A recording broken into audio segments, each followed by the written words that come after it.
Registry Matters is an independent production. The opinions and ideas here are that of the hosts and do not reflect the opinions of any other organization.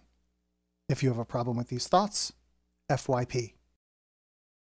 Recording live from FYP Studios East and West, transmitting across the internet, this is episode 128 of Registry Matters. Happy Saturday night to you, Larry. How are you? Fantastic. It's 90 degrees here in the outdoors and it's 72 in the office, and it's just fantastic. That is amazing. It's hot here today too, but it's delightful. I'm tired of like ups and downs, cold, hot, back and forth. It's crazy. So, well, you should be very happy then, because it's going to be a 95 every day next week in Georgia. Yeah, I suspect that we are, finally, it's the middle of May. We are probably finally done with anything that resembles cold, and now we're just going to go into inferno mode. Well, it'll get worse as the weeks go along. I think the hot time is July and August there, where our hot time is June. Okay. Hey, we have a guest joining us tonight that you sprung on me like 10 minutes ago.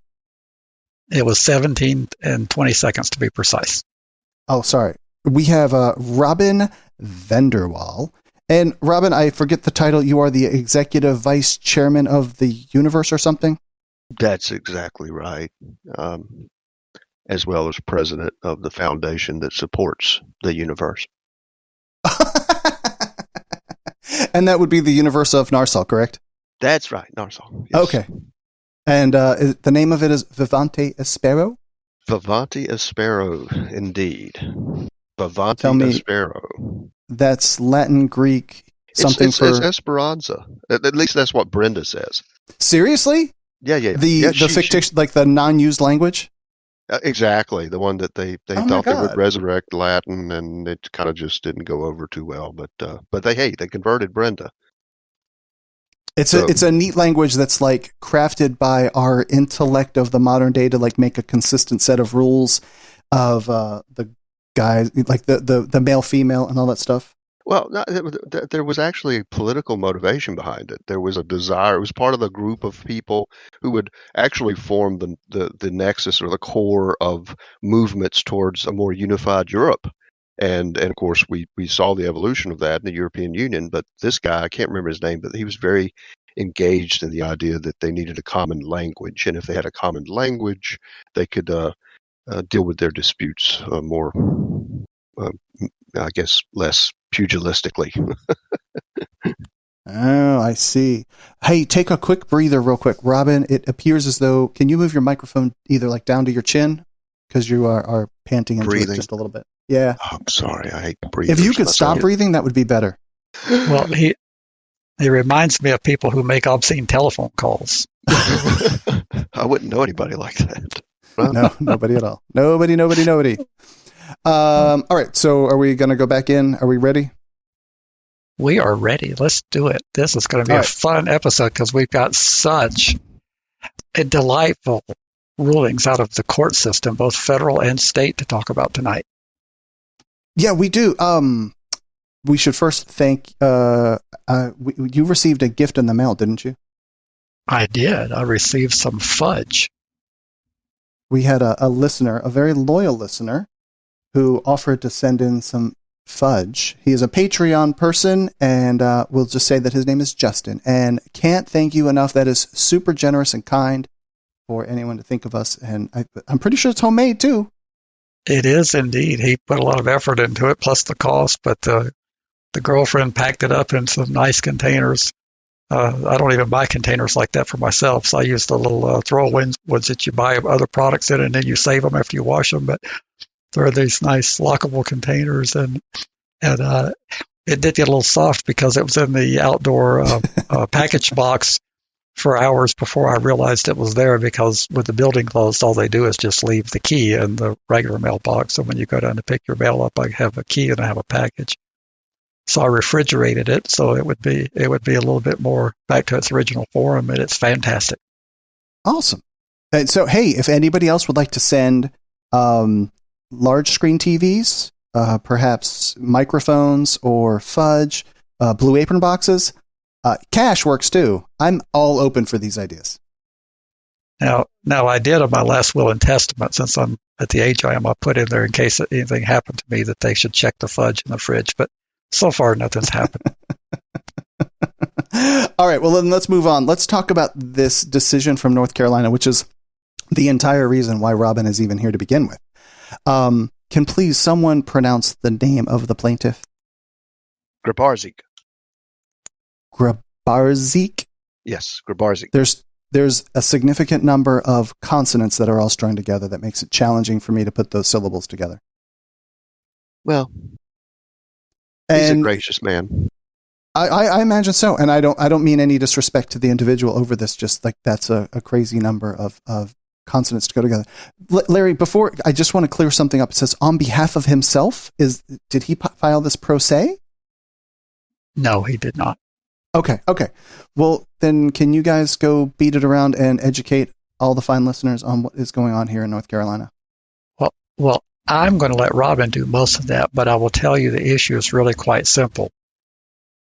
When you move from one state to another, depending on the language of the statute in that state, you may or may not have to register. You may not be required to register. In our state, our state statute says it's the offenses on our list or their equivalents. In North Carolina at that time, there was a component that required substantial similarity, which equivalent is a little stronger standard than substantial similarity. So this person was not provided any due process and now folks don't misconstrue the question. The question is not whether you have a sex offense conviction in Georgia when you move to North Carolina, whether Georgia should have ever required you to register. The question is, when you get to North Carolina, is that Georgia conviction substantially similar?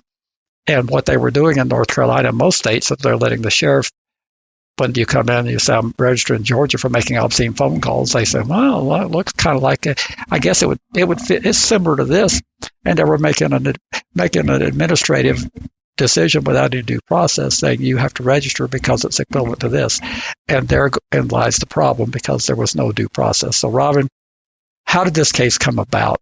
What precipitated? And I know the answer to this, but for the good of the listeners, what caused this case? You can't really start with this case. You have to go back to a pre-existing case, the outcome of which we got, I think, November of 18. That was the Meredith case. Meredith v. Stein, Jonathan Meredith, that was registered. I think his conviction was, say it was Oregon or Washington or someplace, but he moved to North Carolina back in the mid 2000s, and he was in Person County, where they did not require him to register. And then he moved to Wake County, I think, in 2009, and they didn't require him to register there either.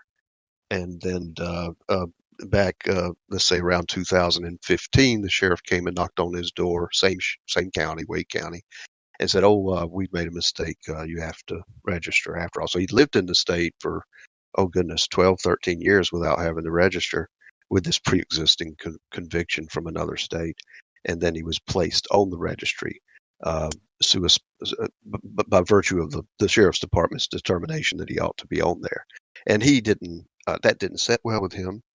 And he actually, as I recall, he contacted us, North Carolina RSOL, wanted to know what should he do. And I said, well, you need to talk to our attorney. And Paul picked up the case, and they filed the original case, which was styled the very same way. It was the exact same complaint. The contours of the complaint were identical to what you just got done explaining, as a due process violation where local law enforcement was placed in a position of essentially having a judicial role, making a judicial determination without any guidelines, without any kind of information from the state about how to proceed. They just more or less willy-nilly decided who should and shouldn't be on if they came from out of state.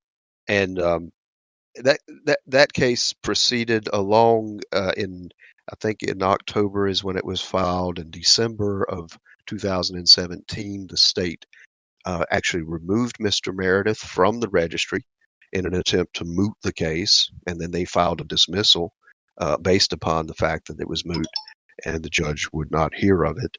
and decided that, and in fact, Mr. Meredith wanted to pursue the case. He didn't back away. Paul, I think, spoke with him and I gave him an opportunity to back out. He said, no, I want to do the right thing.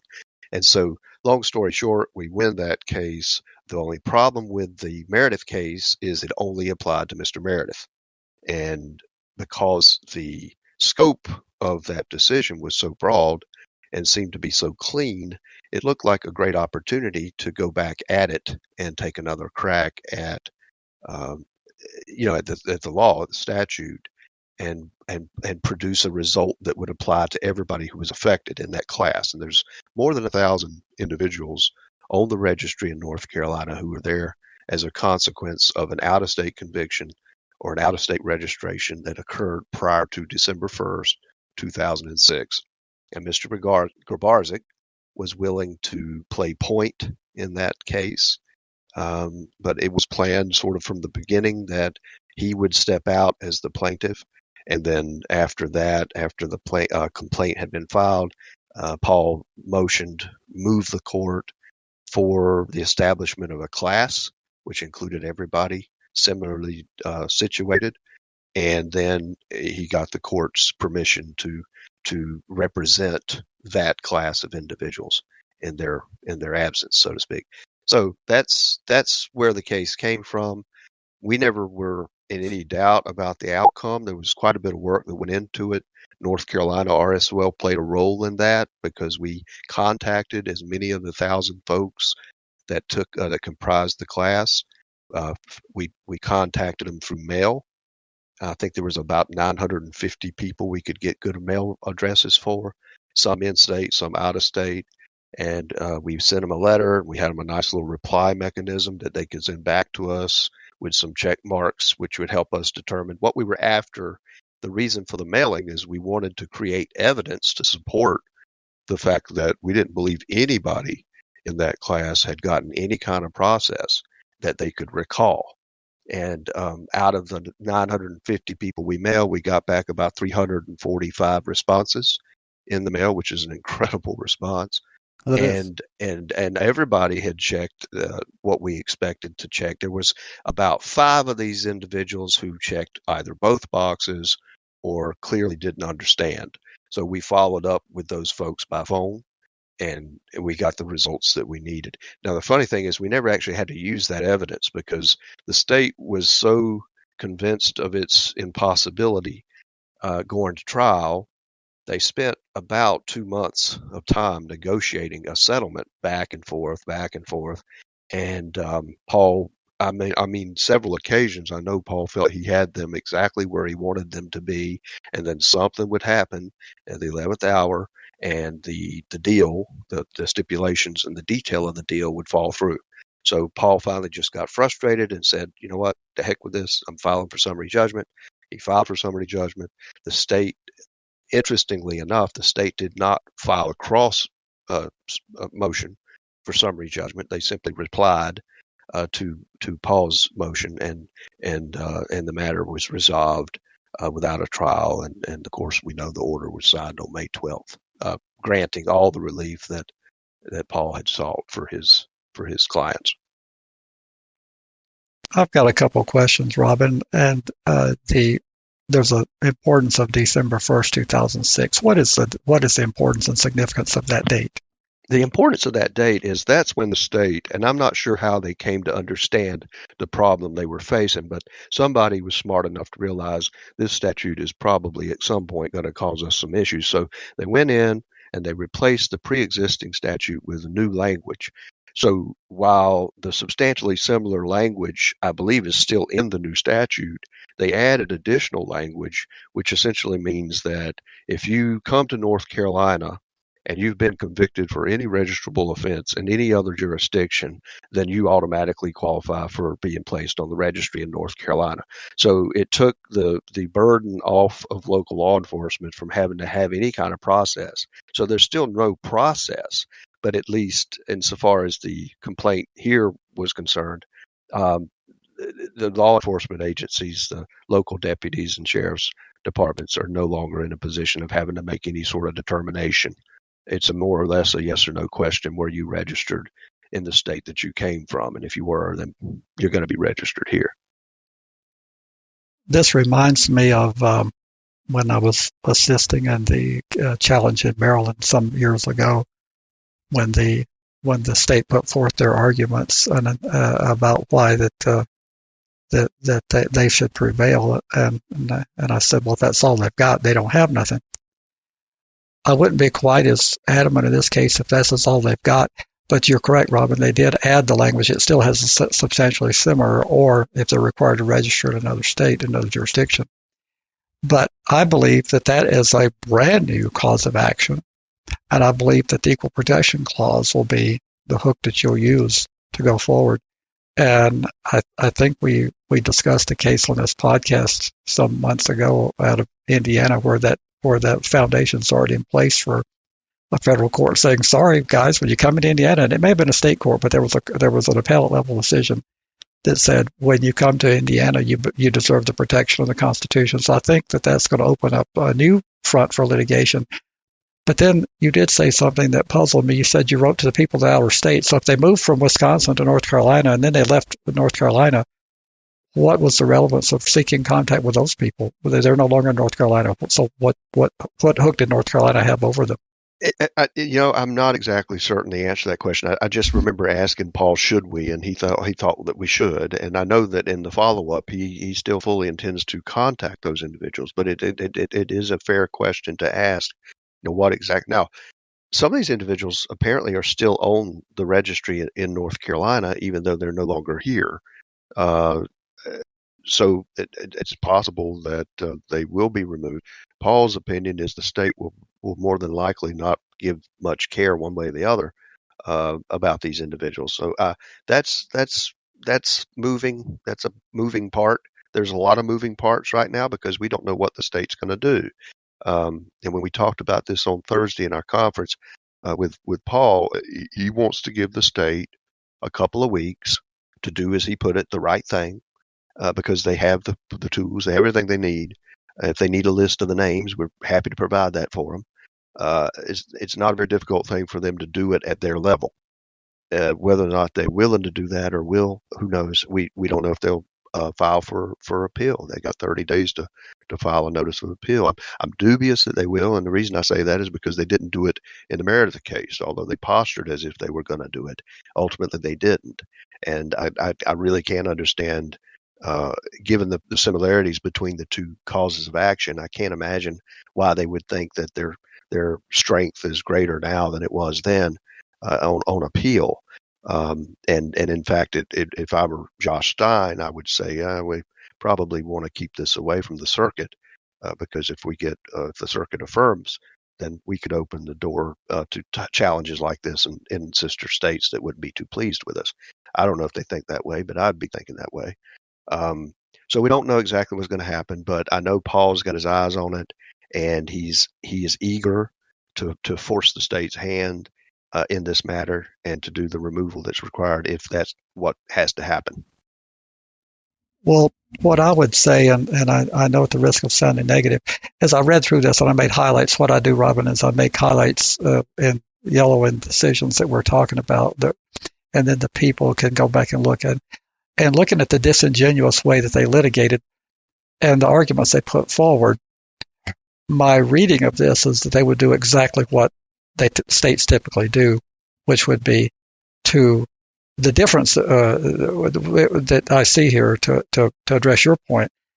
The difference is this is hundreds, if not approaching 1,000 people. That's different than just one person with Meredith. So this gives the opportunity for a lot more people to get relief. So I think that would weigh more in their favor of wanting to take an appeal up to the circuit. And I don't think they're going to care a whole lot about the other states, but everything in terms of what they argued was so disingenuous. I would be very surprised if they magically became ingenuous at this stage and decided to fold their tent and do the right thing. Yeah, and you may very well be right. I mean, given that this is obviously an issue that cuts politically, and making decisions about how to proceed on their part will largely have more to do with the politics than what's legally possible or not. And if they go that route, I guess we'll just have to wait a little longer for a final disposition. We're Paul's 99.9% certain that the circuit would look at this and just affirm, and we'd all be quite shocked if the Fourth Circuit were to make any other. If assuming there was an appeal, we'd all be shocked if the Fourth Circuit set aside this verdict, because it's so clean, it's so tight. It's, as you say, I mean, the state's arguments were disingenuous. They really didn't have an argument other than to say, I think their two arguments was, they did that, and they tried to make the argument that they did get process, which was just the way that they presented that argument was tortured. And then they tried to make the argument that it didn't matter whether they got process or not. They were required to register by virtue of the federal law. So they tried to sink a hook in Adam Walsh and claim that they would have to be registered anyway because of the outcome there, or because of the law there. Well, the judge was quick to point out that North Carolina has never adopted Adam Walsh and has never even defined the term sex offender in the same way the federal statutes do. So I'm not sure, they were just grasping there at whatever they could grasp, and the judge was too wise to fall for that. And Judge Boyle, he again, I get what I get secondhand through Paul, but Paul's opinion, and perhaps I shouldn't share it too well, let me just put it this way without putting words into Paul's mouth. Boyle appears to be someone who finds the entire regime of the registry problematic, and is probably willing to go a little further in helping dismantle certain aspects of it. I would say that what Judge Boyle did here would probably be, it would be hard to flip on appeal to overturn this on appeal. Now, what the North Carolina legislature would likely do to address this decision is their strategy would be to change the state law to define a sex offender as anyone who is defined as a sex offender under the Adam Walsh Act. But that still doesn't save them, because since all the states have different definitions of sex offenses, some state may a good example is indecent exposure. Georgia, or most states for that matter, require indecent exposure. That is not a defined sex offense under the Adam Walsh Act. No state has to register indecent exposure. They all do. So that creates, I would love to if they passed that law, which would be the logical thing they would try to do, would say if they have a federal duty, then that translates to a state duty. But I would come after them again and say, well, what is a sex offense? Because states have sex offenses that are not a federal sex offense. So then they would have to clean up the language and say, if it's a federal sex offense, and again, I would still come after them and say, well, a sex offense under federal law, how do we determine what's a sex offense under federal law? Because you're still going to need due process. What the state so desperate wants to avoid is due process, and I don't see any way they can do that.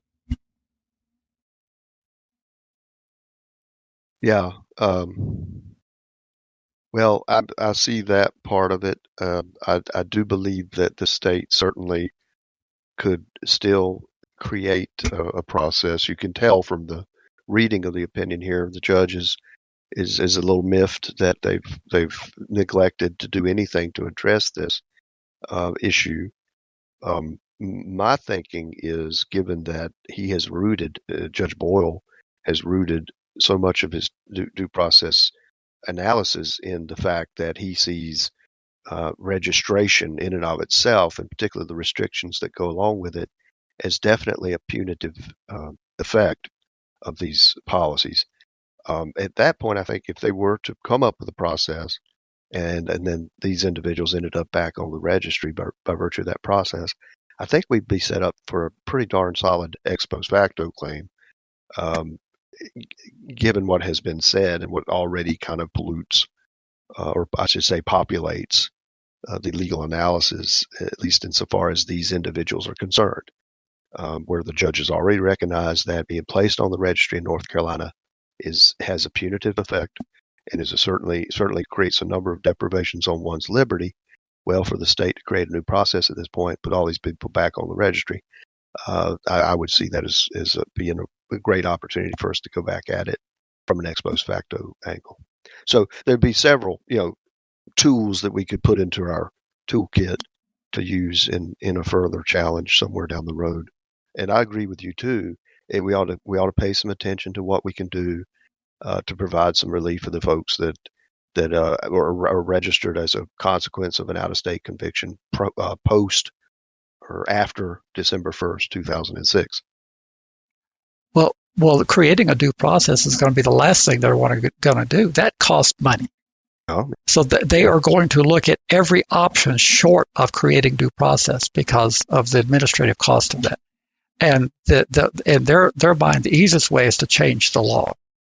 And I'm not saying that they'll be able to succeed, but that's going to be their first course of action, is to try to change the law. They put forth the argument in this case that there's a federal registry, which there isn't, but they put forth that argument.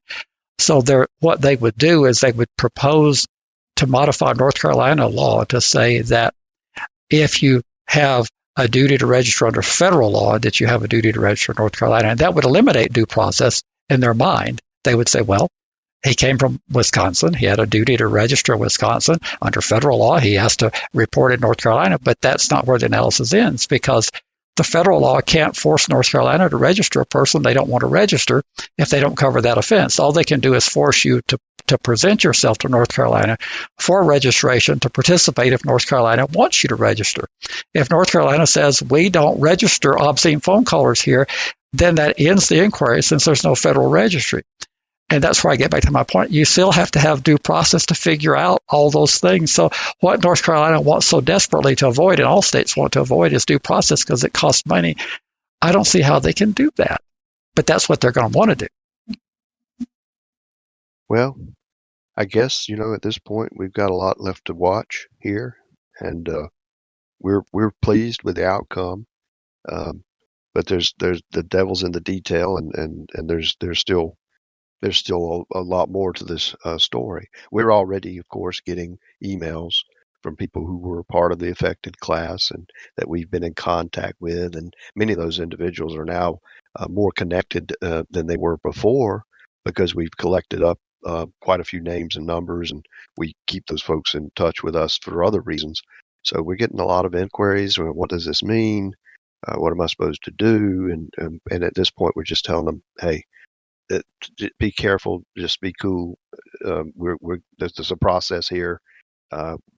Some of what we're dealing with right now is a bit of a wait and see, and we see this happening right all over the place. So we see it happening in Michigan, we see it happening in Pennsylvania. When we have something really wonderful happen, it doesn't necessarily fix anything right away. There's still parts of it that have to be completed, and there's still options the state has, and there's still things that the lawyers have to pay very close attention to, right, going forward from that point. So it's not a Pyrrhic victory, but it's a victory that begins a chain of things that come afterwards. It's a fantastic victory. Paul Dubling, who will be speaking at NARSL's virtual conference, is a marvelous litigator. He's a marvelous speaker, and he's a great attorney. And I enjoy working with Paul. He's actually working with us on our case where we have a similar challenge pending here. And we haven't quite gotten the same traction that he's gotten in North Carolina. We've got an older federal judge who hasn't seen things the same way. But I would not say that that's in any way a slight to Paul. No. But we're tracking this very carefully, and it's a fantastic win because it's a certified class. And that's hard in of itself to certify a class because of the complexity of that. People think you just take a rubber stamp and put class action, and that makes it a class action, and it doesn't. And every time I have the opportunity with an attorney, I always ask the same question: can you explain what it takes to certify a class? Because it's not just a rubber red ink that says class action that makes it a class action. No, it's not.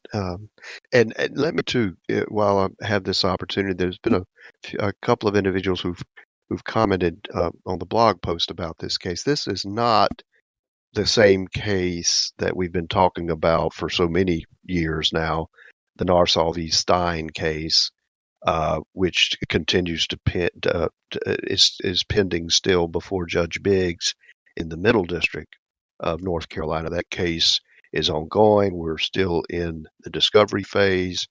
We, I think, have a trial date now set for April 2021. And we've got all the various timeline has been set for that. But this case, the Grabarczyk v. Stein case, is a separate case that only concerns the individuals who were made to register in North Carolina on the basis of an out-of-state conviction. It is not the Narsal v. Stein case. We're still proceeding with that case, and when we have something to share, we will. But that case, the Narsal v. Stein case, has the capacity to be far more reaching in its impact. Well, I think this helps you get in that direction. But go ahead, Andy. Well, so rolling back to the due process side of it, I guess I'm trying to even like formulate a thought just for all that was said. But because there's no due process, meaning there was nothing established that says crime A in state A is equivalent to crime A or crime B in state B, that is almost at the core of this, I guess. What Judge Boyle said is this, and he said it in the Meredith case, and he restated it in the order in this case. There is no process, period. So that's the problem, is that, had there been something, that's some sort of guideline that the state had cobbled together and put out for the law enforcement agents in the 100 counties that we have. So when you come to North Carolina, we don't have a statewide police force here. We don't have a centralized police force other than the State Highway Patrol. And so registration here occurs at the local level, and it is administered by the local sheriff and his agents or her agents.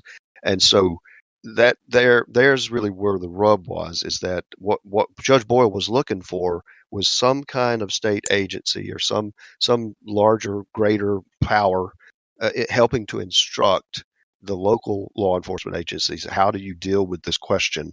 Is this person in front of me right now?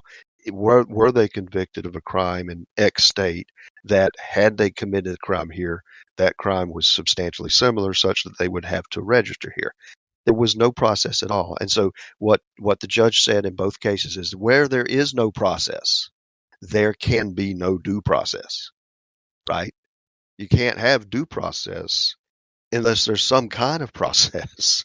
So the state lost from the get-go just for lack of process. In fact, they might have been able to come out and fare better here if they were able to point to some kind of policy, some place that said, okay, when you're dealing with this situation, here's what you're supposed to do. But they didn't even have that.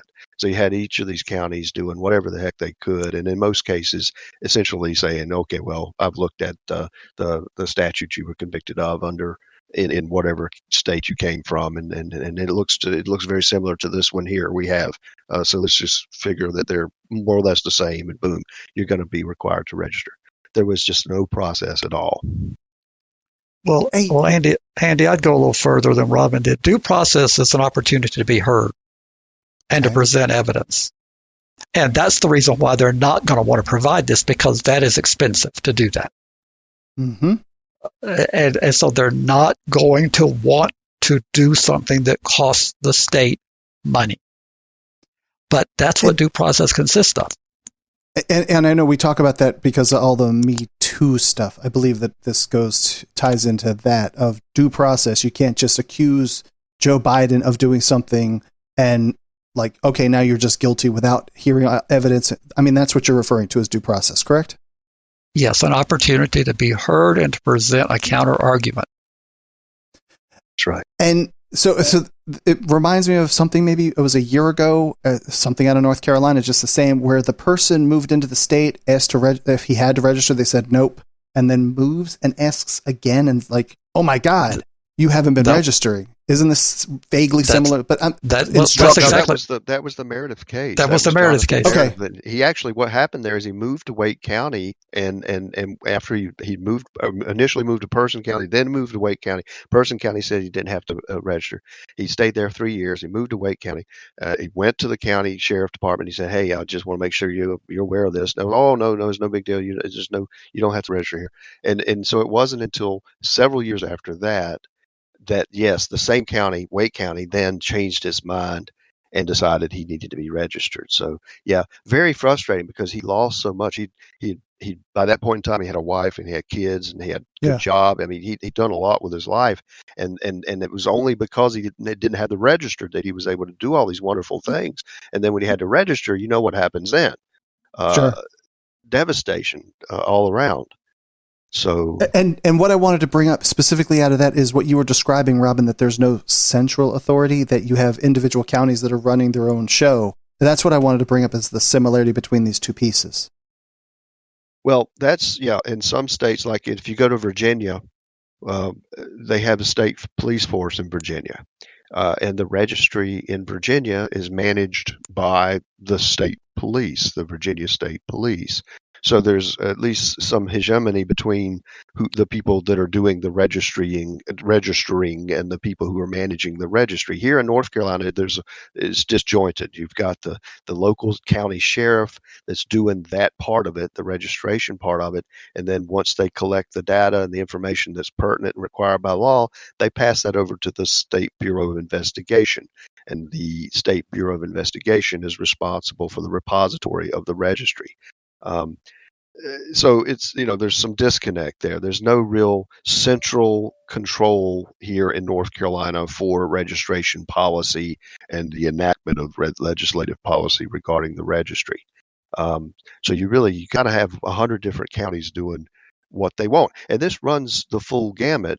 This not only is a problem for this particular case, but it's also a problem with just managing the restrictions related to the registry, generally speaking. In some counties, people can do things that they can't do in other counties because that sheriff may, for instance, you may have a sheriff in one county who thinks it's perfectly fine for somebody to go to church, and the county right next door may say, no, we don't want them in church. So it's a kind of a mess for folks here trying to know what they can and cannot do, where they can and cannot be. It's really dependent upon how determined the county sheriff is to exercise the full measure of the law.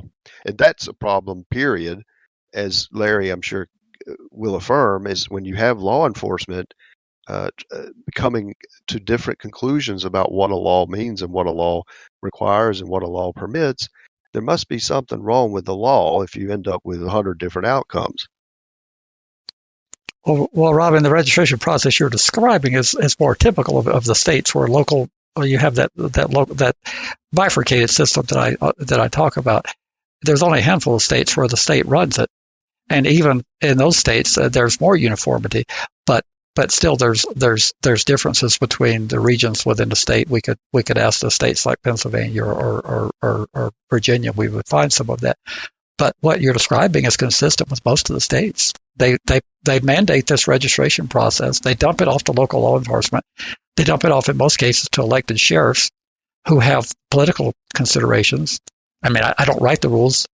We elect sheriffs of this country, and they have political considerations to discharge their duties. And they're going to reflect what they perceive to be the political leanings of the constituents that elect them. And being easy on people forced on PFRs is not what is going to endear you to most of your constituents. Will then chimes in and says there's no uniformity among supervision officers either. Some officers will let their caseload go and go to the movies, and some won't. Well, that's the point I'm making. I mean, we're dealing with human beings, and human beings have different life experience, and they have different views on life. And some human beings that have the exact same jobs with the exact same powers believe that it's their duty to inflict punishment. There are some people who, when they work in jails, the jailers have made it clear our duty is merely to hold you until the authorities that put you here release you. Some jails take the position, like Joe Arpaio, our duty is to make your life as miserable so you won't come here. Right. That's just human nature. I mean, that's the human condition. Have we beat it to death yet? We have. It's time to move on. And Robin, that was delightful to have you here on this, and you're welcome to say if you like. I appreciate the opportunity to talk about it. Fantastic. Do you want to stick around, or should we let you go? I'm going to go ahead and depart, I think. All right, then. Well, thank you so much for coming, though. Yes, I thank you for having me here today. Beautiful, beautiful. Mr. Larry. Well, thank you, Robin, and I will talk to you very soon. Oh, he's not gone yet, but he is. I'm not gone yet. Yep. Okay. Talk to you soon. Talk to you soon. All right, bye-bye. Thank you. Ready to be a part of Registry Matters?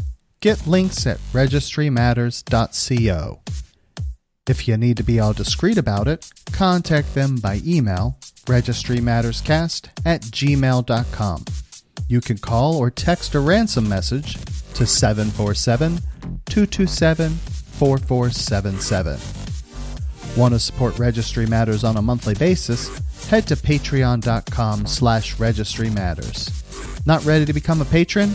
Give a 5-star review at Apple Podcasts or Stitcher. Or tell your buddies at your treatment class about the podcast. We want to send out a big heartfelt support for those on the registry. Keep fighting. Without you, we can't succeed. You make it possible. The first article that we'll cover is from The Appeal, and it's a pregnant woman in Pennsylvania denied release. And tell me what you find funny about the article. What did the judge say? This is in Erie County, and I'm not sure what the seat of Erie County is, but the judge said that she would be safer in prison for her and her unborn. That would be the safest place.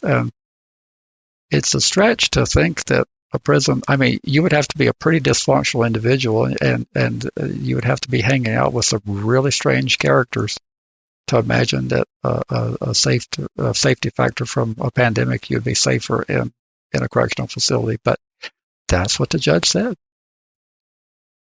Wow, safer that way, huh? That's crazy. Well, and the prosecution they were not in support of the release because apparently she has difficulty complying with probation conditions. So they think it's a good idea that she stays in custody. But again, I'm soft-hearted when it comes to people. Even if I have no heart for the person who's carrying the child, I want to keep the child safe. I don't want to try and jump into a medical field that I don't understand, but I don't know that I've heard that there are going to be risks to the mother, but I don't know that there's any direct or internal impact on the fetus, the baby. I'm not sure about that, but obviously if a woman gets deathly ill and has to be intubated, it's probably not good for the growing kid. Well, what if the woman dies? Would that be good for the kid? That's probably going to end up poorly for the kid. Just as a rough idea. Well, that's what happened in the case on April 28th, 4 weeks after giving birth by C-section while on a ventilator. Andrea Circle-Bear died from COVID-19 in Texas. So they went in and got the baby and saved the baby, but she died. It just seems like not a good thing. It doesn't seem like that, and I would think that we could find some. It's kind of hard for a woman to go out and conceive a pregnancy at this stage to avoid. I mean, you either are pregnant or you're not, and you didn't. And you didn't. I don't think anybody got pregnant to try to get out of jail because of the pandemic.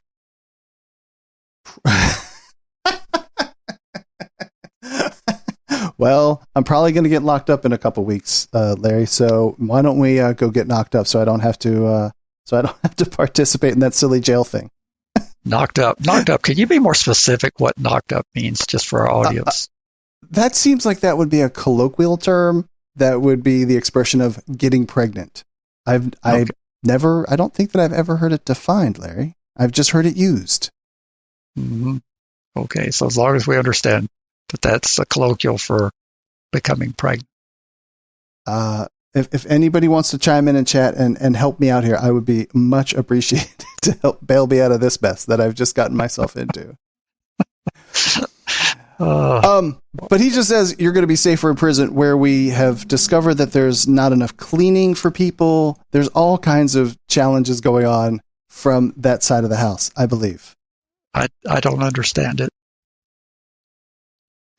All right. Well, then I guess we will move on to another article, also from the Appeal. It says jails and prisons must reduce their population. Actually, I guess this is mostly related. And how many people got released from? Let's see, like just a very small number of people. We won't stick here for very long, but there were a couple of things that were interesting in here, I think. It's been far less than what would really be necessary for achieving any tangible result because of the crowded conditions that would still exist. I think we've talked about getting prisons down. We pulled it out of our hat, and we confess we pulled it out of our hat. But we don't know how you could do anything that approximates social distancing if you didn't cut the population at least in half. If you're running at capacity, which most institutions are. But the reductions have been so minuscule in comparison to the number of prisons that we've lagged so far behind that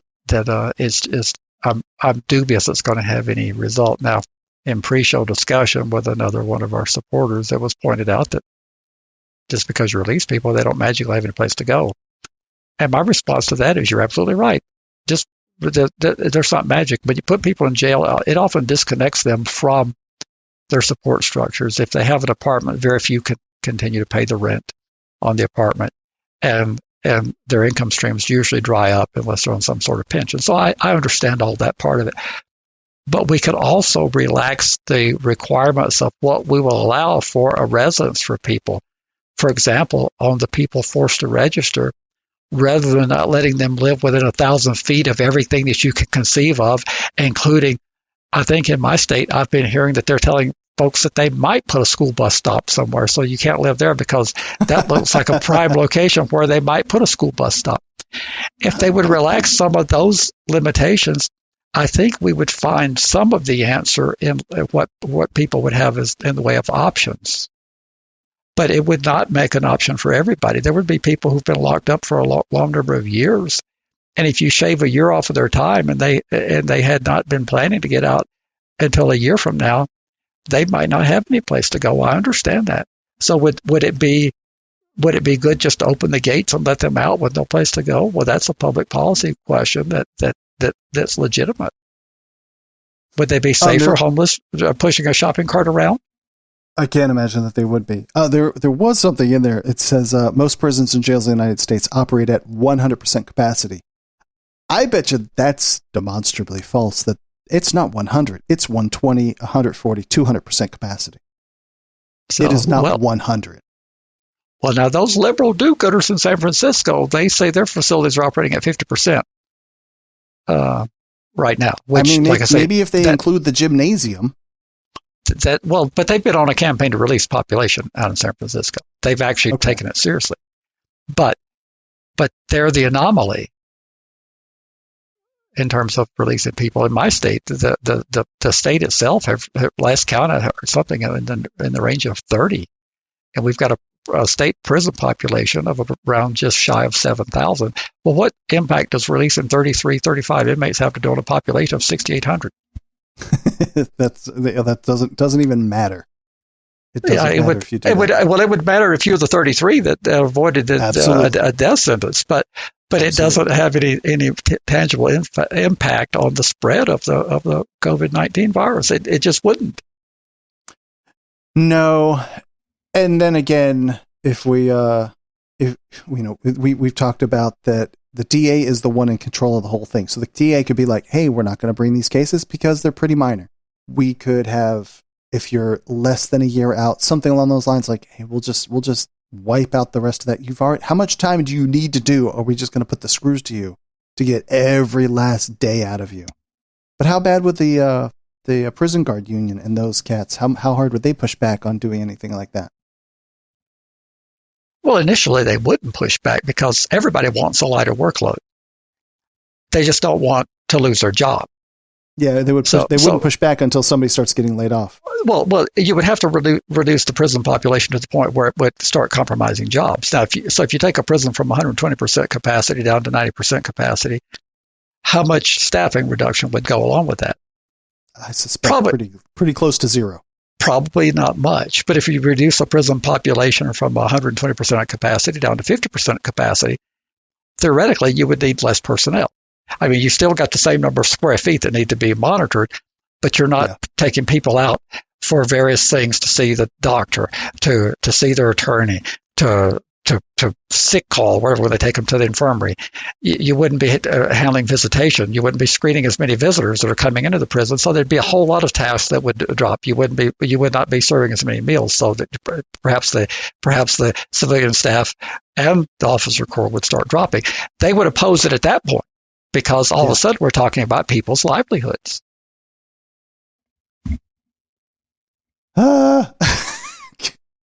Well, I mean, are you in favor of eliminating your job? My job is almost to eliminate my job of eliminate all the other people. I mean, that's almost my job to begin with. So no, I'm not in favor of eliminating my job. Well, that's if I could write perfect code that would never have bugs, then yes, I guess I could code my way out of my own job. But very few people are in favor of eliminating their own jobs. They're in favor of having the competitive advantage. But I doubt very many people, when you ask them, now you realize if we succeed, there's going to be only the need for a third of the previous level of employment. Very few hands would go up to say this is the right course of action. Yeah. All right. Well, then, since you love me and my technology, we have an article from law360.com that says ankle monitors are replacing cash bail, but at a cost. How is it that we would send somebody into the bail system? So they've been charged with crime, my favorite, felony jaywalking. And the judge says, well, we're not going to lock you up, but we're going to put you on an ankle monitor.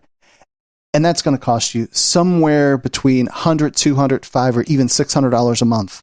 And now you've got this, I don't know what to call it. You've got a bracelet around your ankle that it's not really a bracelet. It's not attractive. It doesn't come in fancy schmancy colors, probably a little bit uncomfortable. But if you were to sit in prison, the county, the city, the state would bear that cost. But now we push it off on you. That doesn't seem right. Well, of course it isn't right. But this is the reason why I push back when you do all your fluttering and jumping for expanded use of technology. Palpitating, as you would say. What happens is we don't actually reduce the number of people who are in the correctional setting.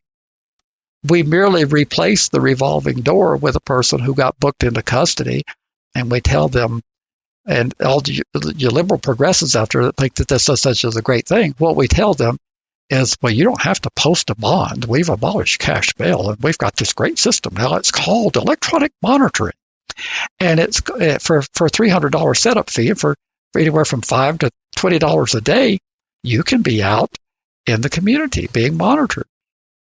And that's also a travesty, because how many people can afford that? I mean, there are people who can afford it, but there are a lot of people who are earning minimum wage, which is, I think, $7.25 an hour at the federal level. And they can't you're quick afford at math. How much would that be per month? It wouldn't be enough to cover $600 a month if you're earning $7.25 an hour. So 7 times 4 would be $280. So you're making $280 before taxes. And then, so to afford that, you've got to work somewhere close to 2 weeks. And then you still have rent and transportation and food and whatever else. What I am curious about is there's a section in there where they talk about who has the various levels of jurisdiction, that some of these places almost seem, they almost seem like debt collectors, and they have almost no authority over you. But other ones do have some sort of hooks into the system that and it was a little bit confusing, and I was hoping that you could clarify some of it, of where jurisdiction might lie with these companies. Well, apparently, as best I understood the article, and I agree with you, it was not clear, but these companies, and your state is a good one at privatizing everything, including probation supervision. Mm-hmm. I mean, that's a great system you have in Georgia, isn't it? But like in Alameda County, California, which is the bastion of progressive thinking, where you would never expect anything to be oppressive because they're so much light years ahead of the rest of the country. You pay this organization called Leaders in Community Alternatives the $25.50 per day for your monitoring. And so I'm guessing that's a nonprofit. And so one guy that in the article had leukemia had to borrow money after LCA repeatedly threatened to jail him, according to Phil Telfayan, Executive Director of Equal Justice Under the Law. And by the way, Phil will be speaking at the virtual conference, which is coming up next month. I want to bring that up, yes. But this is a travesty of how technology gets misused, because technology should be used as an alternative to incarceration, not simply to allow you to expand the universe of people under the correctional control. Watch the news. I know that you would never turn on the news if your life depended on it. But for those of you who actually watch the news, when you hear that someone got released from custody, listen to the amount of times you say, and they were required to be on ankle monitoring, which is the standard jargon. And they were released on these conditions and ankle monitoring. Right. Everybody is on ankle monitoring now. No matter what you're in trouble for, if you're released from custody pretrial, you're on an ankle monitor. And usually there are costs associated with that monitoring for the privileges being. So we've abolished cash bail, where you pay a one-time fee and then you get to pay on and on and on and on. Wouldn't that encourage you to get your case resolved because you're paying $25.50 a day to be monitored while you're pretrial? But isn't this diversion from having people sitting in jail? It should be, but that's my point. It isn't. Sorry for the softball question. It's not a diversion because they continue to jail people. Unfortunately, law enforcement believes that they need to be arresting and jailing as many people as they can. Even in a medical pandemic, in a global pandemic, they're doing that. They're still arresting people. They're still bringing people in on what I would call BS. So they arrest people where they could issue citations. And the only way that we're going to stop cops from arresting people is we have to require that they be issued a citation for and list the offenses for them. But if you give the cops discretion, more often than not, they're going to book the person. And I don't have any statistical data, so don't write me an email saying I can't substantiate that. But I know that a lot of people get arrested when the officer has discretion to issue a citation.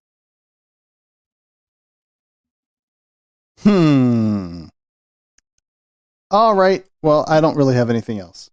Should we move on? We should. I'm tired of this because I have ambivalence about the abolition of cash bail. I see the problems and I agree that the problems are, but I don't think the solutions we've come up with have done anything other than create new problems. Very well. So from the New York Times, sentenced for 3 strikes, then freed, now comes a pushback. This is where 3 strikes, one of the cases that they profiled in the 3 strikes, like the guy needed some cash, so he shoplifted some alcohol so that he could sell it. So he shoplifted, let's say it's $20 worth of alcohol.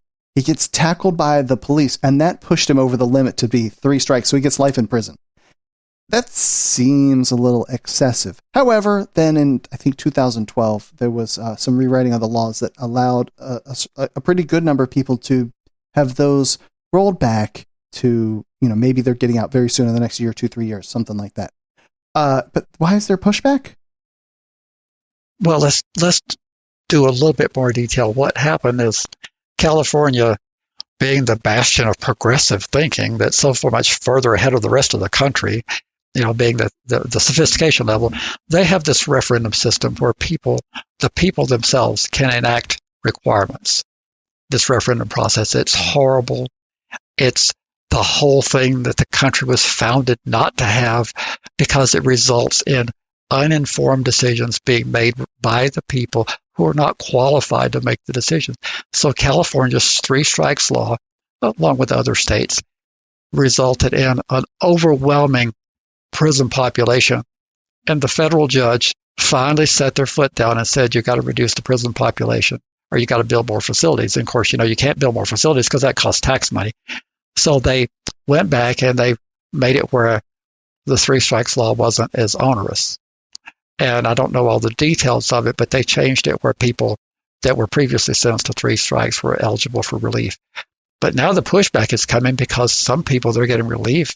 It says now among the 6,000 sentenced to three strikes that have been freed or reduced, Californians that have first voted to soften law. In November, the state's residents will be asked to vote on whether to go in the other direction and toughen because of the pushback. All it takes is if you release 6,000 people, of course, there are going to be people who are going to mess up. There are going to be people who were in those overcrowded prisons who were not rehabilitated because there were no programs available. There are going to be people who had no desire to be rehabilitated.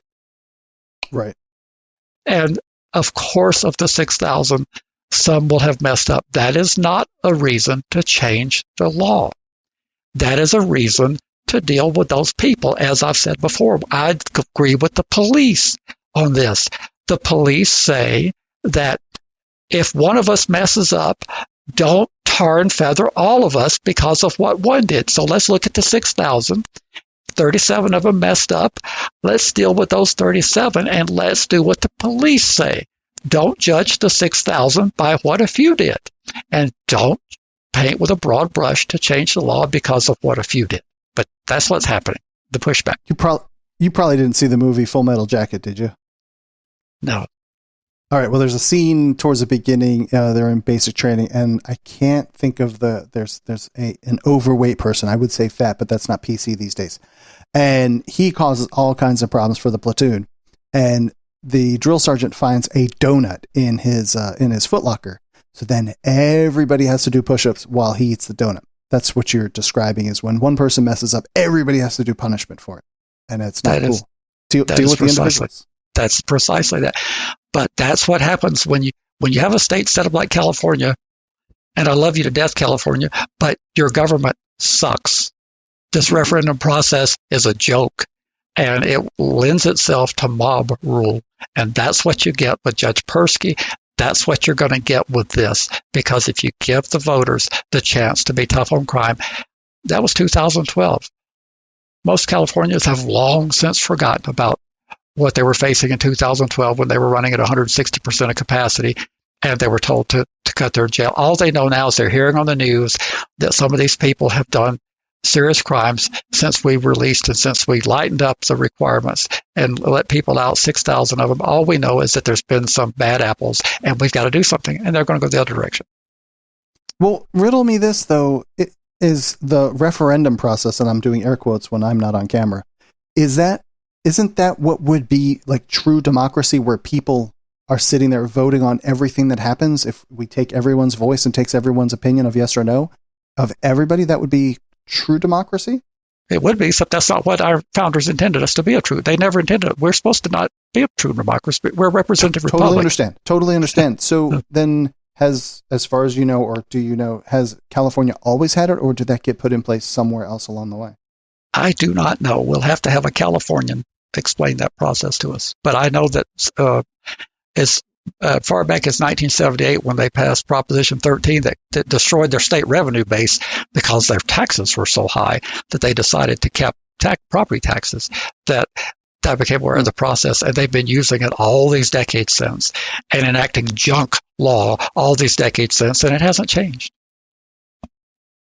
And while I can see why certain people would be in favor of it, but you then need an unbelievable amount of education from that doesn't get slanted and twisted by the people giving you, like the Marsy's Law stuff is, the information about it is complete garbage, and they get a famous actor on there to describe what it is and how it is, and like, oh my God, well, I like Kelsey Grammer, so we should vote for this thing. But when you are just an average or low-informed voter, then you're easily swayed, and that's why we would want, like, the professional, so to speak, to be driving agenda, I guess? I think? Well, I think it's preferable. It's not the cure-all, end-all either, because they're supposed to be representing the will of the people. If your phone calls and emails and and all the communication from your constituents is running heavily in favor of something, theoretically, that's your position because you're the voice of those people. Yep. And it always tickles me when I say, well, wait a minute, they are representatives of the constituents of their district. What are they supposed to do? Are they supposed to flip you the middle finger and say, well, I don't care what you people are telling me. I'm going to vote completely contrary to my constituents, and to hell with you people. Is that what you would want them to do? That's probably what they want them to do. No, just kidding. That's not what they would want them to do. That's what then they wouldn't get reelected. I mean, I'm assuming that someone gets into office. Very few get into office going, I'm going to be a one-term person. I'm going to do my agenda and I'm going to get out. They probably want to get reelected. I would say that's probably the case. You generally can't achieve all your goals in one term. And if you're sinister and cynical, you believe their goal is to line their pockets. If you're not as cynical, which I'm not, then you believe that they have the desire to see the formulation of public policy that's going to improve the life of future generations that come after us, as well as the present generation. And you can't do that if you're not in office. Very well. And then from the Salt Lake Tribune, a Utah man convicted of gang-related robberies to be let out 40 years early because of a new law. This I almost confused these two articles. They seem to be very similar. That they've changed the law that a person was put into prison for 55 years. That is a long time, Larry. 55 years is a monster amount. Not for someone as old as you. 55 is, I don't know, that's almost like teenage years for the average person. And they enacted a new law, and he's may get out in the next year or so. And that's the reason why I put this in here, because this is federal, and the First Step Act. The First Step Act provided the flexibility, so this person was able to come back and get a sentence reduction because of changes made in the First Step Act. First Step Act, unfortunately, due to the Republicans led by Senator Tom Cotton of Arkansas, they weakened the First Step Act. So therefore, most people that would be in our constituency and audience are not able to benefit from this. But this is an example of some good that could have been more widely available had it not been for Tom Cotton and his henchmen that followed him. And it would have been. I'm going to roll tonight. Now, see, I've spent an equal amount of time bashing the Democrats in California, and I just bashed the Republicans, and I bet I get more criticism for bashing the Republicans, and they'll forget all about that. I bashed the Democrats right before. Yes, of course. I'm about public policy, folks, and bad public policy deserves criticism regardless of which party is promoting the bad public policy. How about how far, how many, did they just, soften the blow of it? Do you happen to know any specifics of what got reduced from the First Step Act, of things that would have been far more impactful? I don't. We'd have to do an episode on that. I do know that the rigidity of the sentencing guidelines was relaxed and the enhancement features were relaxed, but I don't know all the details. But he was evidently able to come back and ask for a reconsideration. And he was able to show a lot of support from the community and the details of his crime and his youth. And the judge felt like this was enough time. So therefore, his time in incarceration has been reduced. But my bigger point is that I'm glad President Trump signed it. I'm not happy that the Republicans in the United States Senate wrecked what would have been an even stronger better improvement at the last minute, led by Tom Cotton. You folks in Arkansas, dump Tom Cotton. Arkansas. All right, over at the Appeal again. Cleaning supplies are so scarce at this Arizona prison, detainees are using shampoos and menstrual pads. Lawsuit says, this is deplorable, Larry, that you would have to hey, I can either keep my body clean or we can clean the day room. This is terrible. How do we do this, man? I'm laughing really out of disgust, not really laughing. So, can we go right back to the First Step Act? There was one thing I meant to quote, but the First Step Act now allows defense attorneys, I'm reading from the article, to argue that lengthy sentences don't match the crimes and avenue that defendants like Angelos didn't have before. His attorneys asked for his 55-year sentence to be reduced further, a motion that Campbell granted in February. Federal prosecutors opposed the reduction and argued that Mamaw should spend at least 25 years in prison for what he had done. So like I say, it appears to be flexibility that the judges have gained that they did not previously, and then he showed an enormous amount of community support. So okay, back to the cleaning supplies. And he had already done 12. So I mean, 12 is still a good chunk of time compared. Anyway, but yeah, it is. I always believe that if you're going to learn anything from prison, you're going to learn it in a couple of years. I don't see the need for lengthy sentences. Yeah, I understand. And so after a couple of years, I've said this before too, that I never saw any hard kind of drugs until I was gone, Larry. So if you wanted to keep me sort of like innocent and doe-eyed, I guess, I'd never seen cocaine or meth or anything like that until I was in prison, which is a strange place to find it, I think. But, so there, that's where I've seen hard drugs is in prison. There you go. So, in the interest of time, should we move on to Pennsylvania before we? We totally can. So we can totally. Yeah. So we will skip all that fun stuff. Do you have any that you really want to cover of the remaining ones? No. I'm good. I just, we had. Okay. We can totally just bounce over to Pennsylvania. So okay, because that we're going to spend some time on this case. Also, it's 58 pages. Are you going to read all 58 pages to us? Most of them, yes.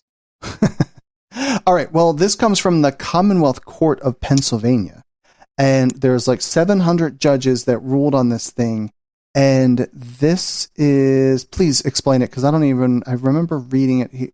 Petitioner seeks mandamus and declaratory relief against Pennsylvania State Police, challenging as unconstitutional as applied. Larry, as soon as I read that, my eyes roll in the back of my head, and I'm done. And I don't know what else happened after that for the next 57 pages. Well, we could spend a podcast on this, and I think we've got Teresa in chat. I don't know if she has the capacity to get on with us, but we do have Teresa in chat. But what this case involves is the Pennsylvania court system. This is an appellate level tribunal. We looked that up before we went live. This is an appellate level court, so this case is precedential. It's not the Supreme Court, but it's the intermediate level review. But the person who brought this case brought the case because his registration obligation arose from something that happened in 1990. And at that time, there was no registration at all in Pennsylvania, and in most states for that matter, except California. And I think Washington may have came along in 89, 1991 in that era, but most of the states didn't have a registry. And Pennsylvania has had 5 iterations of registration. They've had Megan's Law 1, 2, and 3, and then they had SORNA. And then after the Munez decision, striking the SORNA, which was their version of the Adam Walsh Act, that took effect in December 2012. Then they passed Act 29, which created a new SORNA to try to restore what had been declared unconstitutional. And this guy brought in, the reason why it's an issue of first impression is because of all the decisions related to SORNA, none dealt with a person whose offense predated registration. That's what makes this one so juicy. For me, anyway, and for the legal people. And first impression means what?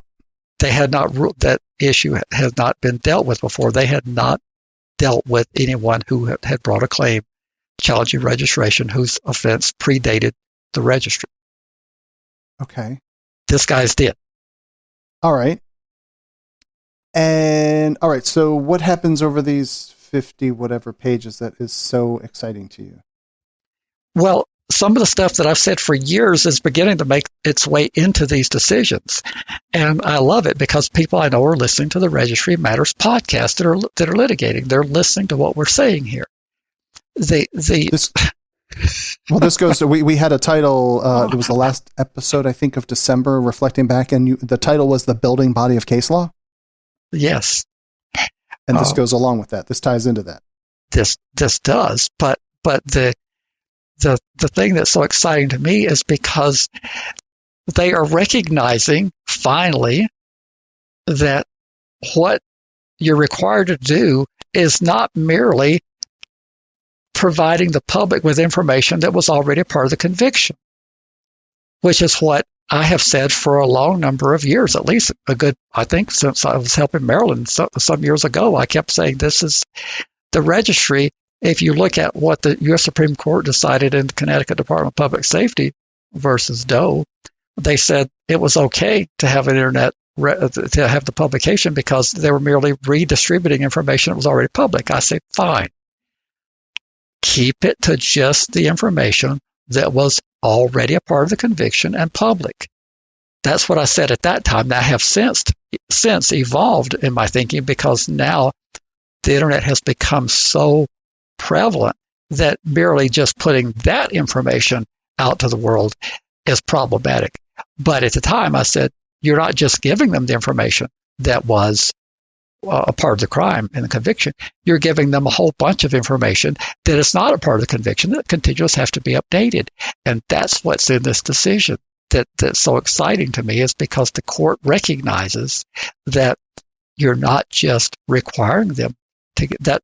They have concluded that as applied to this challenger, and by inference, anyone who's in his situation whose crime predated any registration in Pennsylvania, that the registry as they attempted to recreate in Act 29 is still unconstitutional. Now, what they didn't say is that there's no registration that you can do that'll be constitutional. In fact, they said just the opposite. They said you could conceivably come up with a registry that would be constitutional, but this isn't it. And that is something that you've said numbers of times, that you could have a constitutional registry. You could. If Pennsylvania, if you want me to design you a constitutional registry, remit the standard fee into my account, and I will design you a constitutional registry. It's not that hard to do. Don't require people to have any restraints on what they can do. Don't require them to come to a police station to be fingerprinted and photographed. Don't impose any restrictions on where they can be physically present. And don't put information out to the world that wasn't a part of the conviction. You will probably be able to have that registry. And don't require them to ever come see you again after they register, because that's a disability or restraint. Just simply put their name in a database and tell them to go on and have a great life.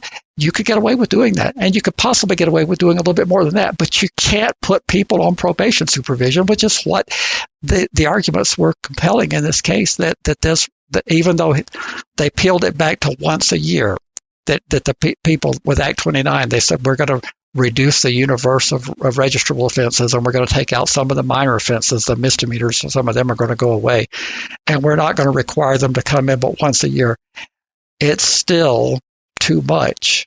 And then they put all this stuff on the internet. If you go through, I've highlighted all the stuff that they put on the internet of people that starting on page, I believe it's page 6 here. All the information that they require, it goes way beyond anything related to your conviction. And is it too early to bring up why there are, I think, 7 judges signed on to this? No, this is an appellate level decision. So when you have a case go up on appeal, they're decided by more than one judge. So this is an appellate level court, not a trial court. When you're in a trial court, you have one judge looking at you. Right. When you're in an appellate court, you have at least 3 judges. And then if you do what's called en banc, where they have the full panel of all the judges that sit in that court. And I don't know, this is clearly more than a 3-judge panel. This may be the full appellate court, and I think it is.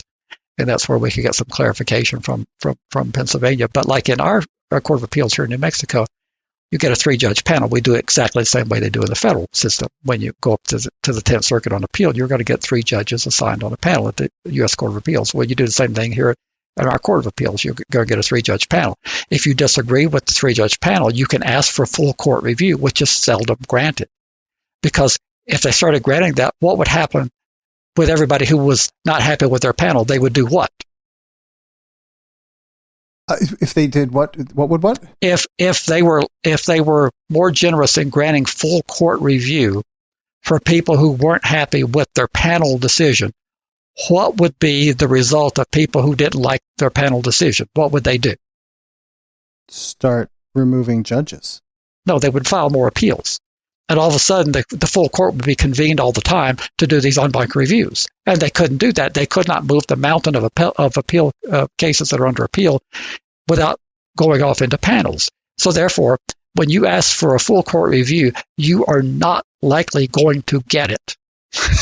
Because right. if they start granting full court review, then everybody would want full court review. Yeah, sure. Okay. I just wanted, so if I wanted to clarify that it's not a single judge judging against an individual, that it's a much larger panel that is, what are the consequences of this? What is the impact that this has on the larger scope of things? Well, anytime you're in an appellate court, that decision is precedential unless they designate it, it's not. But if they designate it as published opinion, this is precedential. So this, assuming that Pennsylvania doesn't appeal, this would be a precedential decision that would take everyone whose sex offense who predated registration out of the zone of Act 29, which is the most current iteration that's enforced there. This would take all those people off. And I know that I caused hundreds of maybe thousands of people to hurl themselves off of buildings when I said that I thought that they would appeal. I think the good chance is they would appeal this. And I would have to have more information to really come up with what I think the odds are. But when you're talking about closing the door on registration to a large number of people, if this only applied to one, but when you're talking about people disappearing like what I said in the wind last week, I think when we were in private chat, I think the odds weigh more in favor of they would ask the state Supreme Court to take a look at this. And okay. I think the state Supreme Court probably would take a look at it if they're asked. And I think that they did such a spectacular job writing this, they would probably affirm the work that they've done below. But I would be very surprised if they don't. And I hope that they don't. But I think the odds are that they will. What does then this do for any other states? Well, it does what all these decisions do. When we are litigating, we will shepherdize this case and put it in the cases that are on point, and we will, like if I were to go to try to bring a challenge for people who have to register in our state now, whose criminality predated the registry, I would cite to this case. I would say, although this case isn't binding in this state, there's a very fine analysis of why this is punitive as applied to people whose crime predated. They made it very clear that this person could have had no idea of what he was facing. There would have been no notice, and they go through a brilliant ex post facto analysis. They go through the Kennedy-Mendoza 7 factors, and they totally disregard 2 of them. They say that they're not really relevant for the analysis, but they go through in great painstaking detail about how the disabilities or restraints, what that is, and they go through great detail about explaining what the internet does to people and how it has evolved into how it disables a person. And it's just, so I would cite to it, and every other litigator would cite to this case, and particularly if the Supreme Court reviews it and affirms it, we would say, on a state Supreme Court in Pennsylvania, we would add this to our list, and it would be a compelling argument, although not binding. And if the next state, if New Mexico, if Utah, if Georgia, if they get cases like this into court, do you think that they have a shot at having things like this affirmed? I do, because the internet and the constant reporting in, I actually know a person who's, well, I don't think I want to disclose too many details, but I know a person whose crime was well in advance of our registry. And he's stuck on this thing now because they imposed a harsh sentence. And by the time he got out, we had gone through version 1 into version 2, which requires lifetime every 3 months. He's essentially on probation through the registry for the rest of his life with all the disabilities restraints, although we don't have as many disabilities restraints as some states. We have you can live anywhere you want to live here. If you can afford it and they'll rent to you or they'll sell it to you, you can live anywhere you want to. But he has all the infirmaries related to having to be at the registration office every 90 days and the information that they disclose on the internet. And he would have no idea that this would ever, when he was committing the act, he would have no idea that this was going to follow him after he did his time. So he thought he'd be done. Well, he would have been done except for the retroactive inclusion.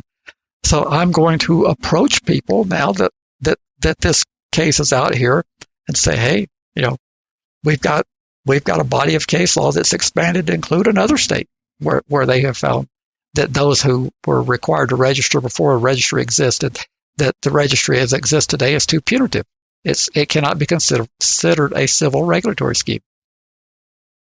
I keep having conversations with people talking about the civil regulatory scheme versus the punishment, and you end up like a dog chasing its tail that, well, okay, so you have to do something very simple. You have to you have to send updated address information. Find something super benign. Okay, well, that's great. And then the information gets published on the internet, and then people egg your house. And then like the concept of disabilities and restraints of where you could live or not being able to maintain a job, well, then that moves into punishment. But it's a civil regulatory scheme, and if it's punishment, then it's ex post facto and it's unconstitutional. Anyway, you end up in this like crazy loop that just never ends. And I find that to be an incredibly interesting type of conversation that as they keep throwing up, hey, well, we should have them do this, but that would possibly be punishment, and that would be ex post facto. So, anyway. Well, that's my spiel. The only problem is the sex offenders aren't there when these conversations are being held. I understand. How many people have you sent up to Atlanta to be in the mix when they've been debating this stuff in the last few years? Every day. And of course, the reality is you don't have the resources. No one can afford to pay to park. No one can afford to lose the days of work. No one can afford to all the because you have $12.14 in your bank account. And I think I might be off by a little bit, but not much. But for real, even at those rates, though, I mean, even if it were $10 a day for parking, the bank account would get depleted, in not a huge amount of time. If having to spend, how many days do you think someone would have to spend at the state capitol during that 2-ish month window of the legislative session? Is it an everyday thing? Is it a weekly thing? Well, ideally, it would be an everyday thing, because even though they're not talking about this every day, you can be talking with people as you can grab them. Sure. So you want to network with people. So if Georgia's in session 40 days, ideally you would have someone there 40 days. Now, we can't even do that here. Right. So we're not there all 60 days. So that ideally we can't do that. But where it breaks down in most states is you don't have the relationships. I've got text messaging at my disposal. No, I get that. But what I'm trying to get is I don't even think it's $10 a day. I don't think we could put someone at the Capitol for $10 a day in downtown Atlanta. Well, that's what I'm trying to get at. 10, that's $400. We could only support a handful of years if at our current volume. But that's what I'm trying to get at. Yep. When you build those relationships, so if you were there for 40 days continuously for 2021 and 2022, then theoretically, if these people get reelected and you build relationships, you will have them in your text database, and you will be able to contact them without having to be at the Capitol, and you will have access to them as someone they respect and trust. But you have to start by being there a lot. You can't establish the relationships by sending people an email. I know how much you guys believe in email and how much you love never having to go out in person and how wonderful the internet is, but you don't build relationships that way. I do. Well, they're not very solid relationships, but if you do that, but in this, if you really want to be effective, you've got to know these people, and to get to know them, you're going to have to mingle with them. You mean people like you? Sick people like me, yes. Man, I am not on board now. I was with you up until that point. If it's going to be hanging out with people like negative. Well, on page 20, it would be worthwhile to highlight it. There are traditionally 4 categories of laws that violate the prohibition on ex post facto laws, including laws that 1, make criminal and punish actions that were innocent at the time they were committed before the law was passed. 2, aggravate a crime to something greater than it was at the time it was committed.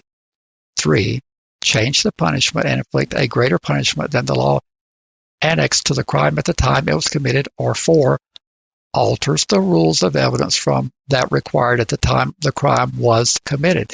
Now, number 4 is something that the Me Too movement just loves to do, which is to alter the rules of evidence. But in this, the previous factors are more important, because what they're doing is imposing all of these things that he would have never had to have any idea that he would be forced to deal with. And it was many, many years and decades, in the case of Act 29, decades after he committed the offense. Could you expand on that then, please? On what? Well, on this number 4, alter the rules of evidence from that required at the time of the crime. Could this be, all that's coming to my head right now would be DNA. It's something new. Well, I was harping about the Me Too movement. They do not believe. Yeah, I know. They do not believe that you should ever confront anyone. That it's too painful for a person who's been accused a person of a crime, If you've accused someone of a crime, it's just too painful to have them actually be confronted. So therefore, we have all these shield laws where we can't actually do any heavy-duty cross-examination. Those are laws that are constantly being changed. The legislature is constantly being asked to alter the rules of evidence. Now, in our state, they don't get very far with it, because the Supreme Court says, "The hell with you people. We decide what evidence we consider in our court, and you don't." But in states like Louisiana, when we've had King Alexander on, he tells you that no matter what they do, they win in court. The legislature just comes back and changes the rules of evidence. And the Me Too movement just loves to change the rule of evidence, because due process and evidence, it's very inconvenient. It takes time, and it costs money. And it can be very uncomfortable for people who are being put on the hot seat about something they've alleged.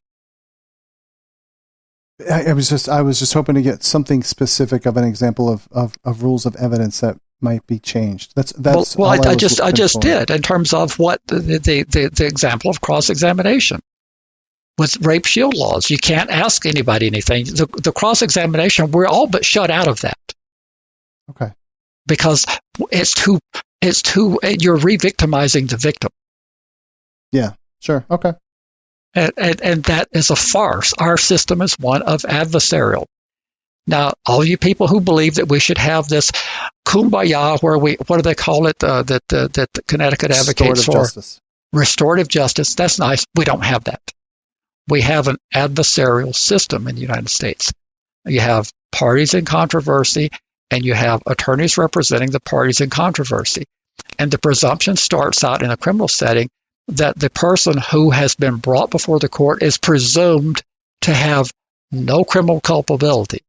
All that was shown was that there was probable cause to get them to that state.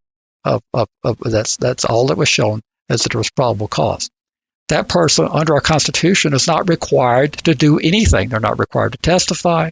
They're not required to do any rebuttal. But that's not the way the victims' advocates want it. They want you to be presumed guilty, and they want you not to be able to cross-examine their accuser, because they've already been victimized by you to begin with. And how dare you be allowed to question what I have said or what was made in my statement to the police? Why do I have to go through this, Your Honor? What else did you highlight as important things? Well, in 58 pages, there are a lot of highlights, I imagine so. Yeah, it goes all throughout. I think there's some good ones in there. Only the clearest of proof may establish that a law is punitive in effect and determine when a statute is civil or punitive. We must examine the law's entire statutory scheme. So I harp on that, because we have to prove what a concept. The statute is presumed valid upon its enactment, and we have to prove that. And they make that clear here, that the legislature gets the benefit of the doubt.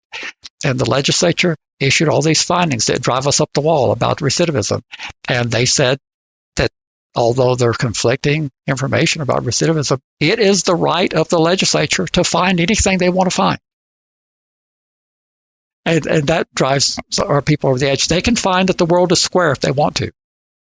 Now, you don't have to believe it, but they can issue a finding. If they can get a majority of the people to vote for it and to sign it. The finding can be that the earth is square. Right? They can Absolutely. find that. They can. Well, so that drives people crazy. If the legislature finds that sex offenders pose a risk of recidivism, they have the right to make that finding. If you don't like that finding, ask the people who made the finding to retract that finding or remove them from office. But they have the right to find anything they want to find.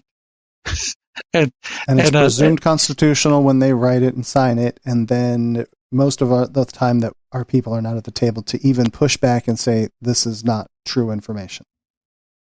That is correct. And so they afforded all the deference that they could to the legislature, but despite that, when they found that they did not intend to be punitive, and I think it's kind of cute, they put in the law that the dissemination of the internet shall not be construed as punitive. That's about as worth a bucket of warm spit. That's like putting up a sign at your business establishment and saying that if you fall down in my store, it's on you.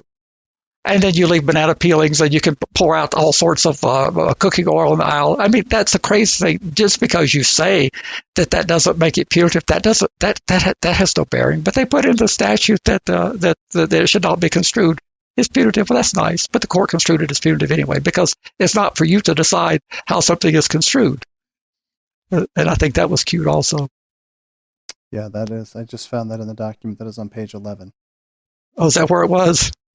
I believe so, yes. Yeah. I mean, I looked for the word punitive, and it says the General Assembly intends the internet dissemination provision solely as a means of public protection that shall not be construed as punitive.